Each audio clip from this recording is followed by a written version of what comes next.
just as I get prepared for an appointment in about an hour, I'm going to pick the time when the lawnmowers are running out in the complex here. And in the background here, you'll see a shot of the new Sosua Beach.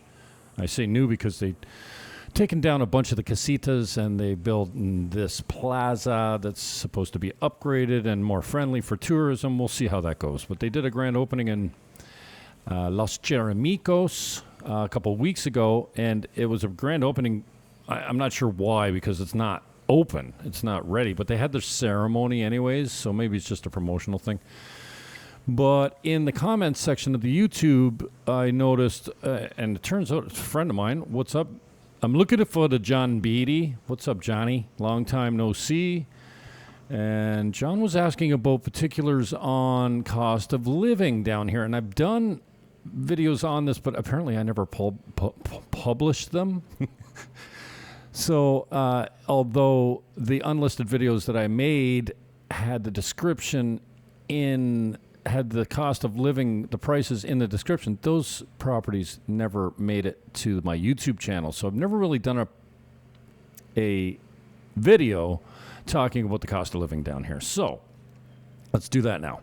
So where I'm at in Caribe, Campo, Terraza, Tropimar, you can get an average looking studio in the low season for about $300 a month, $325, $350 in that range, depending on the unit.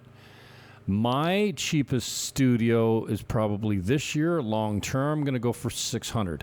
That's plus electricity, and the Airbnb price on that is $46 a night. I do offer a promotion on it when I'm putting it on super sale. It goes for $18 a night, 5-night minimum, and there's a $28 cleaning fee. But a one-bedroom, I've got several one-bedrooms that are available available right now, depending on the unit. I have at $600 plus utilities. So your water's included. There's propane that is included, but once the tank runs out, it's up to you. And the tank pretty much just covers the stove, and I go through a tank a year. So that's just for cooking. Hot water's usually electric here. Electric charges run anywhere from 1,300 to 1,700 pesos. And maybe I should do this video later when there's not a lawnmower running in the background. My electricity is billed at 14.5 pesos per kilowatt hour, and my total bill runs 1,300 to 1,700 pesos per month. Those are Dominican pesos, so I don't know how else to price it for you, because it depends if you're in Canada or the United States. You can do your own conversion. So I figure that it's better if I just talk about Dominican pesos, and then you can do your own translation. And sorry to make you watch ads. I forgot to turn off my monetization on this video, but this is in the background a video of Sosua Beach. As of last week, I walked from Caribe, Campo all the way down to Sosua Beach. So when billed out at 14.5 Dominican pesos per kilowatt hour, I don't run my air conditioning all that much. I've got a computer and a fridge and a TV and a router and stuff like that, but pretty much, and a hot water on demand, which is electric. And that runs me, I don't know, 1,300 pesos is what, $30 American, something like that? $30 Canadian. You'll have to figure it out for yourself. But, people talk about the cost of living down here and how electricity is so expensive. In this complex, it's a flat rate. But in the rest of the country, the more you use, the more you pay. That's why you see multiple meters out front of buildings, because they try to draw from different meters once they hit their 400 hours, because then it jumps up quite a bit. So we talked about rent. Electricity. A liter of whole milk I buy at Sirena, it used to be Superpola, 74, 76 pesos, Dominican pesos per liter. And the milk is on the shelf. It's not refrigerated. There's my boy David. He does some work for me on the beach sometimes, handing out flyers and sending me some contacts. Also, I can buy 2 pounds of chicken wings with the tips on. I don't know, what's that, like 10 or 12? There's 2 pounds of chicken wings, uncut with the tips on. It's like 200 and some pesos for 2 pounds. I mean, chicken is really cheap here, and it's delicious, but it does not last in your fridge long. I buy a whole small chicken for about 300 pesos, and I can get a couple, huge, usually 3 big chicken thighs for around 250 pesos as well. So eggs run around, I'm paying 120 pesos for extra large brown eggs, and the eggs are beautiful here. The yolks are deep. Look at this guy trying to get on the camera. Deep orange color, tasty. The eggs are delicious here, and the pork is pretty good too. Beef, it's kind of hit and miss. The ground beef's okay, but it's not triple A steak unless you go buy the sterling beef, and you can buy the sterling silver beef in several locations down here in Sosua, and comparable Dominican beef as well at the German butcher down the street. You can get that, not cheap. I pay for coffee. I'm paying 200 Dominican pesos for 200 grams, roughly.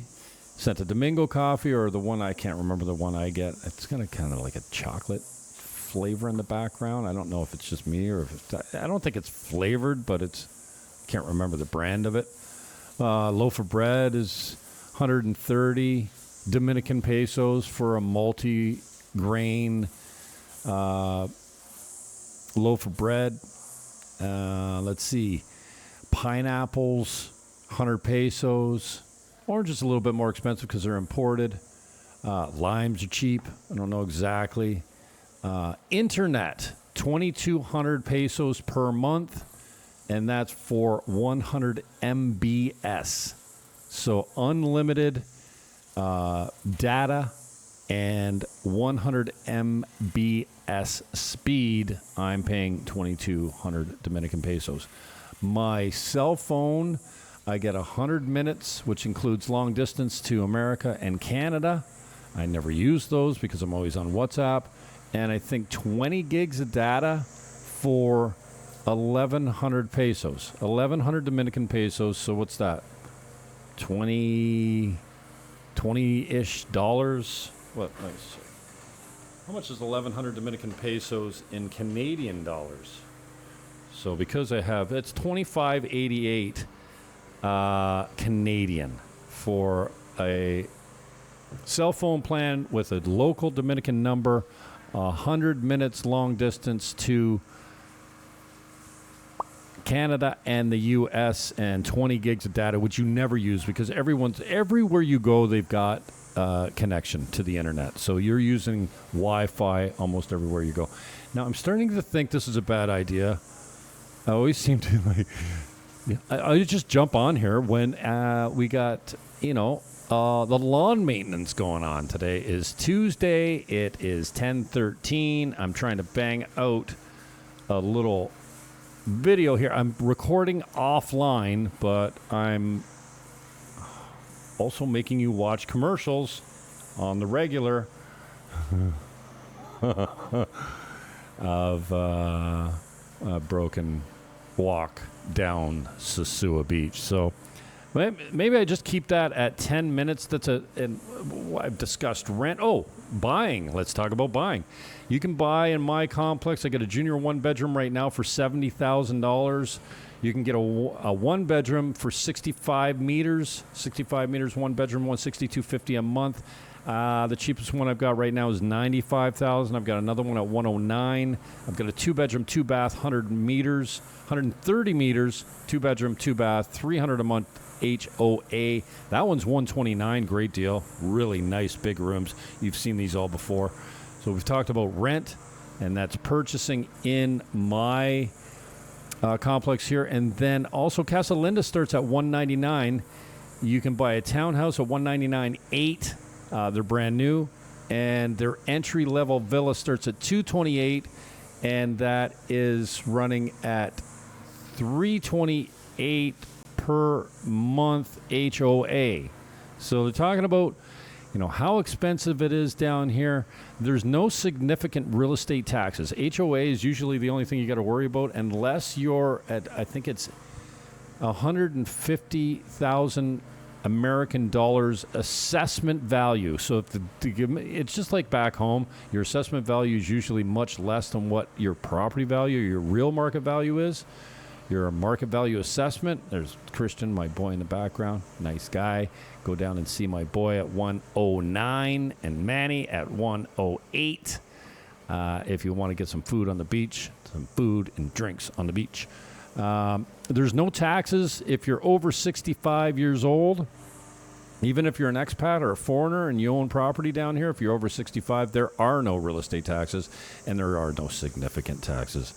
If your value assessment, your assessed value by the government is what they think under $150,000 American.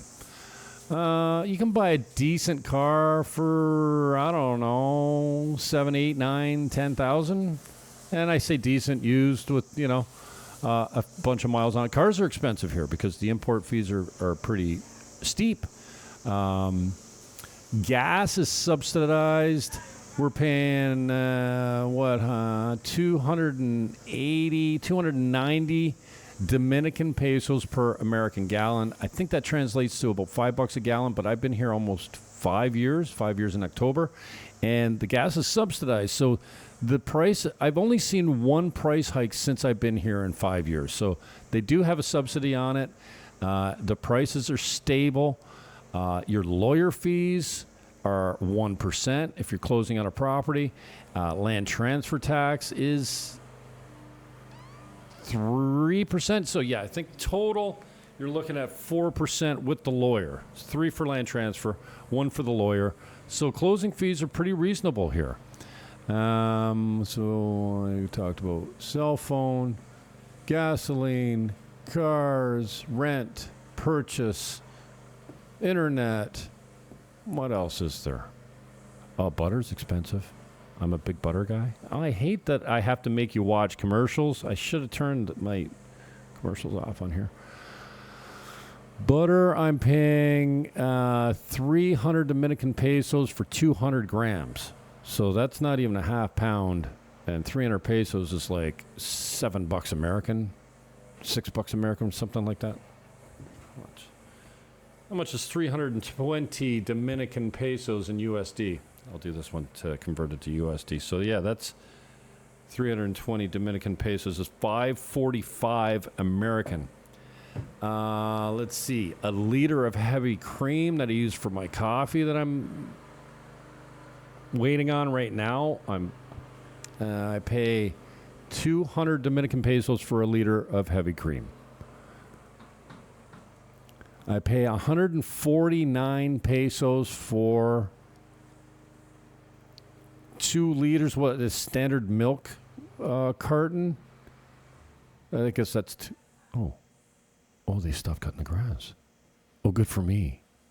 149 pesos for your average, whatchamacallit, apple juice. That's what you call it. 150 pesos for a couple liters of that. We went over the bread. Fish is cheap here. Chicken's cheap. Eggs are cheap. Depends on, what you consider cheap. But, those are not a complete, but an introductory rundown on some of the costs of living here. And you're welcome, John Beatty. I love you. Peace, love, hug your neighbor, and I am out.